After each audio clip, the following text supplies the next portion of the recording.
What's going on, folks? I'm AutoMattock. Today we're going to talk about 5 different mistakes that I see Zeku players make and how you can improve on them. So the first one we're going to talk about is the light kick Koku knockdown. This one right here. You see off of a standing jab, maybe a counter standing short. So the long and short of it is that this knockdown is no good against 3-frame characters. It's not something you can pressure them with. At best, you can get a trade. This is ball rock standing light punch 3 frames. My crouching jab is 4 frames. So I'm +1. They will happen at the same time. This knockdown is not very good to do unless the character doesn't have a 3-frame, and then in that case it's okay. But what I would suggest using instead is, if you're going to confirm off of a light attack, go into the light kick bond. This knockdown isn't that great either because you're just too far away. You have a lot more advantage than you do with the light kick Koku, but this knockdown does more damage and you have a little bit more time, but you're still too far away to really get something meaningful on their back recovery. So another way you can amend this situation here is if you get a counter hit crouching jab, you can link into standing medium kick. Now standing medium punch. Medium punch can link into the medium kick Koku. Now the medium kick Koku is +2 on their normal recovery. It's only a 1-frame difference more than the light kick Koku, but it makes all the difference being +2 and +1 because now you can throw the 3-frame character and you can get that counter hit crouching jab. That'll lead into the medium punch, which will lead into the medium kick Koku, and I can't tell you how many times this sequence, I'll show you. We'll just turn counter hit. We'll do it like this. Standing medium punch, medium kick Koku. Dash whip crouching jab, same thing. I can't tell you how many matches I've won because people refuse to back recovery or block. It's either they get counter hit by this 2 or 3 times in a row, or they're like, oh, I know the right solution. I have to do an invincible reversal. So I'm telling you, this situation right here has won me many matches because I don't know. I'm not gonna make excuses at this point, but that is how I will address solving that light kick Koku problem, is by first being aware and 2 things you can do to improve that. So that's the first thing. The second thing we're gonna talk about again with old Zeku is the Bushin flip. Now a lot of people I've seen use the Bushin flip at a higher point in the air. And there are reasons to do this. If they're jumping away and it catches them in the air, you can get the juggle. I can demonstrate that really briefly. If your opponent sees the Bushin flip and they're trying to jump back jab, and then you do the kick option pretty early, you can combo the hard kick bond, or maybe like light kick bond as well. But you can juggle them, so you can't. There is some validity to doing it that early. But the problem, and I just learned this today, is that if you do it too high, you are punishable. You are punishable by at least -5. Because I know the other day when I played Emo Swear, he did grab. He did grab, and I held up because I thought maybe he'll command grab because I'm negative.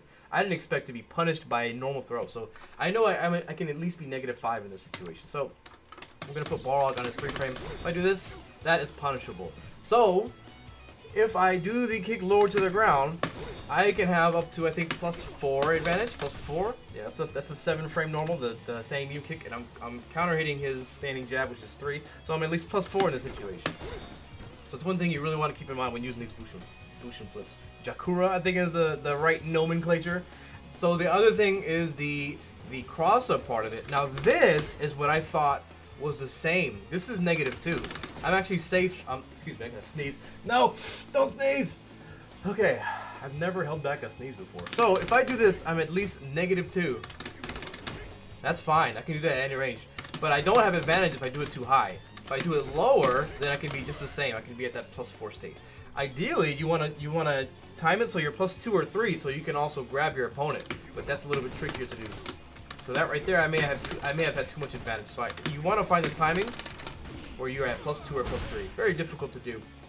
And another interesting thing that I just recently picked up on is that when you use the EX version, you always have advantage. You have more. Actually, I think this is going to be +2.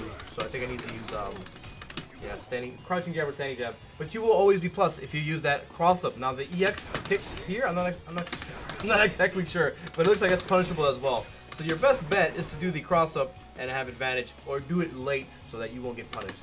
The long and short of it is, when you do this at a high angle, you can be punishable. Those knees! Okay, so that's the second thing. Now, we're going to talk about young Zeku and then the V-trigger. One of the common mistakes I see with young Zeku is that you'll get the combo, right? You get the old bread and butter target combo, Bushin show, and then I see people end it I'll see them end it with the air grab, which is great if you want to do more damage to kill them. If they're going to be stunned by doing that, it's okay to do that. But the problem with, oh, and if you have V-trigger, I think I said that already. If you don't have V-trigger, you don't really have a good knockdown. You have to kind of make something up. You don't have a frame advantage type knockdown. So let me show you what I'm talking about. If they wake up with their 3 frame and I dash up at them. If they wake up with their 3 frame and I dash at them. Oh boy, let's get it. I do not have advantage there. So what I have to do is slide. I have to slide. The best scenario is if you do the EX, which has a little bit more advantage.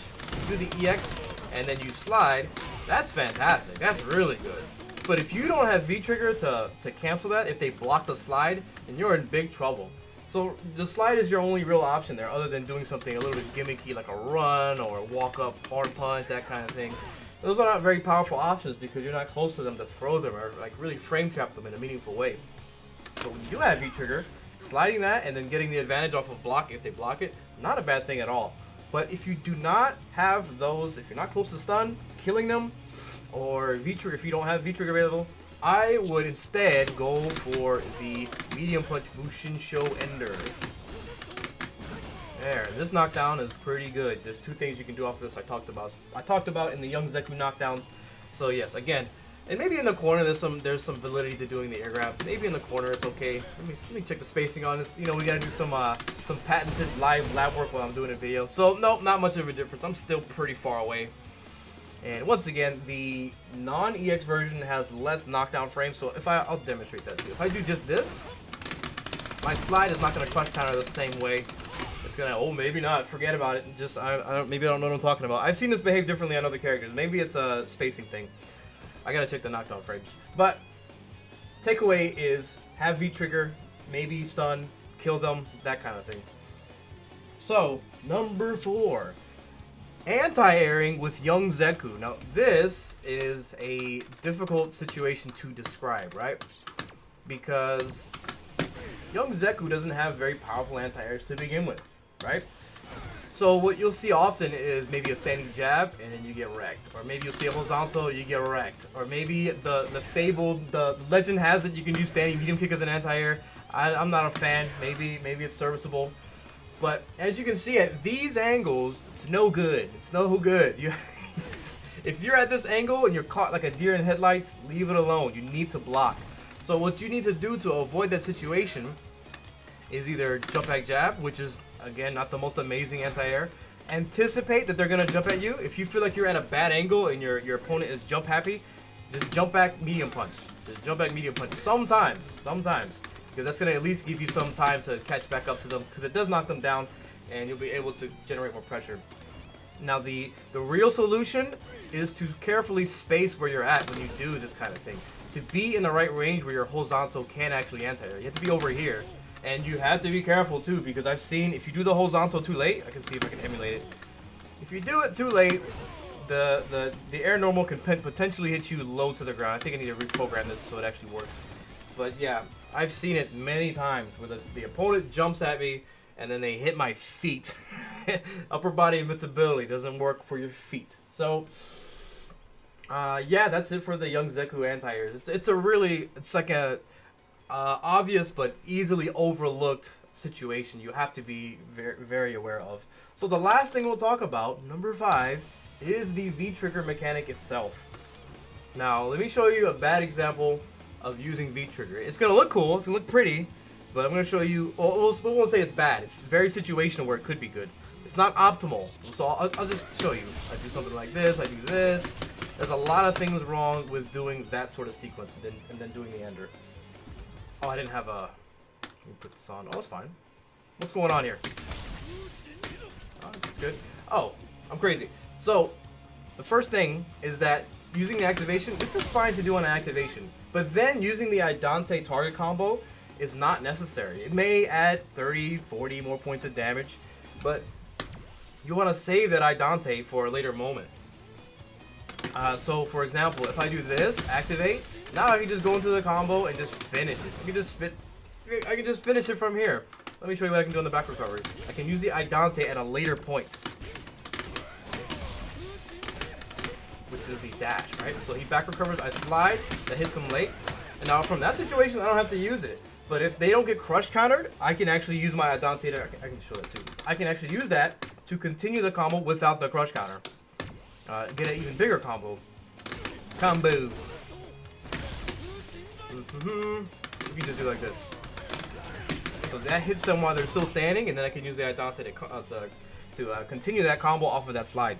So rather than use that at a different point where it would only add 30 or 40 more points of damage, I'm increasing the amount of utility that I have available if I don't use it, and I maintain safety, and I gain a lot of damage and more opportunities. This is my opinion, is one of the ways to unlock the potential, I feel, for both old and young Zeku, is knowing how to activate your V trigger. We'll do another example with old Zeku. Knowing how to activate that V trigger, I'm gonna finish my sentence. Knowing how to activate that V trigger and then not using the Adante when it's unnecessary, and then optimizing in a later situation. So for example, old Zeku, if I use standing medium kick and then I activate, I do something like standing medium kick and then the target combo, or the chain combo there. What I could do instead is standing medium kick and then crouching hard punch, right? And now I still have Adante available and I can use it at a later position. And by the way, young Zeku with slide Adante, this is such a good thing to do. I highly recommend this exercise. Go into random guard and then do slides, and only cancel it if your opponent blocks it. Just put it on random guard and then cancel it. And the better you get at it, the more frame advantage you're going to have if they block it. And the exact same thing with the Adante. Let's see if I can do it. Yep. When they block it, then cancel it. If it hits them, you don't have to cancel it. Just let it go. Take that knockdown. This is a good knockdown, the slide itself. But yeah. And the other minor critique for that V trigger, if you're using the light attacks in it, it's going to actually take away some damage because you're increasing the damage mitigation for the more heavier damaging parts. So if I do the combo, we can demonstrate this really briefly.